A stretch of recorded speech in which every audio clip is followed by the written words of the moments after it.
What's going on, anybody listening out there? This is Simon with Simon's Opinion, and right now I want to go over the state of the Xbox One and the PlayStation 4. So both of these consoles have been out for a few years now, so I think it's about time we compare them again.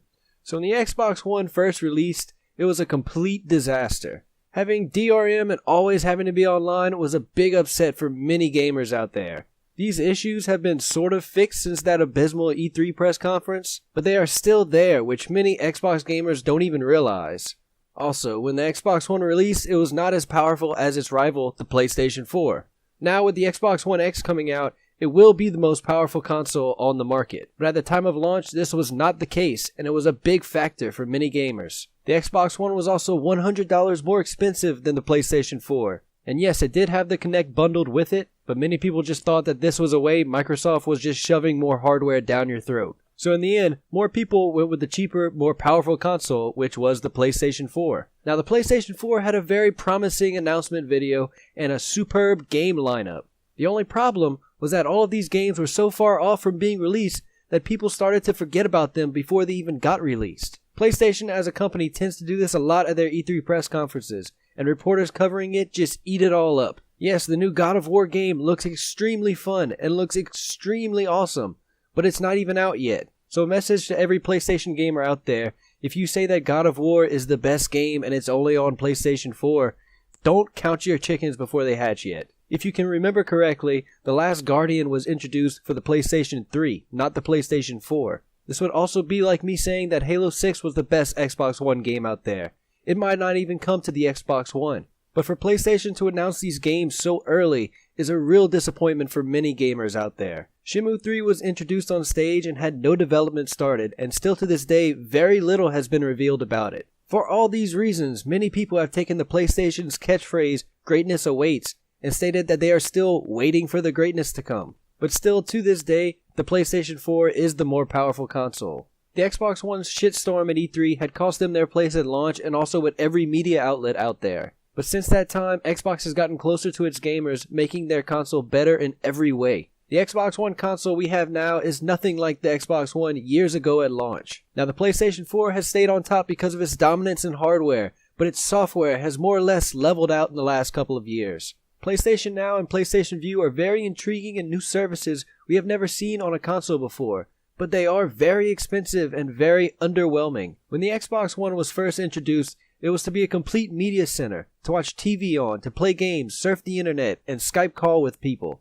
But a lot of gamers out there did not like this move. They wanted a gaming console to play solely games on. Now it seems that PlayStation 4 has taken over the media center ground by letting people pay for TV services that Sony has developed themselves. Somehow it's okay for Sony to do this, but when it was Microsoft doing the exact same thing, people had a problem with it. Also, Sony's user interface has remained the same since launch, with very few changes being made to it. Xbox, on the other hand, has redone their user interface many times since launch, and sometimes these changes improve the experience, and other times it's a flop, but they're still improving it. But the user interface on these consoles is really just about preference. Both still allow you to buy just about anything to your heart's desire, but in my opinion, this is something you'll be spending a lot of time with on your consoles. I personally prefer the complete overhaul of Xbox One's user interface over PlayStation because it feels new. This is also the reason I prefer Android over Apple. When I upgrade a cell phone, I want it to be different and not just the same user interface that I'm already used to.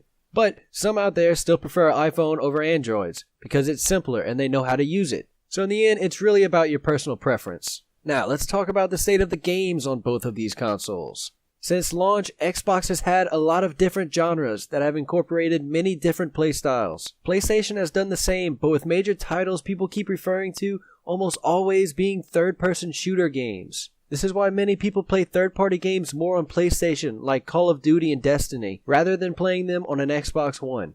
With all this being said, I feel that Xbox since launch has had more improvements than the PlayStation has. It's not that the Xbox has grown so much that it has passed its competitor, but it has improved to become something a lot better than the original Xbox One was. At the start of this console generation, services that were announced came to Xbox before PlayStation, like Twitch streaming, HBO Go, and Netflix, just to name a few. But the PlayStation was also announced with PlayStation VR. This was a new and exciting thing for players out there. And 4 years later, it was finally released with a more powerful PlayStation 4 Pro to run VR games better. If you can remember, back when the PlayStation 4 was announced, the light in front of the DualShock controllers was always meant to be used for VR. But a lot of PlayStation people out there were very upset when they couldn't adjust how the light looked or even turn it off completely. And this was just another example of PlayStation introducing something way too early before it gets released. When the Xbox One X was announced at last year's E3, PlayStation had said that it was a bold move by Microsoft to announce a console so far ahead of release. Yet PlayStation VR was announced 4 years before it was released. The head of Xbox also said that the Xbox One X was developed with VR in mind, but hasn't shown off anything because there's nothing to show off, and it being years away, I don't blame them. So all in all, I feel that the PlayStation of yesterday is very close to the PlayStation of today.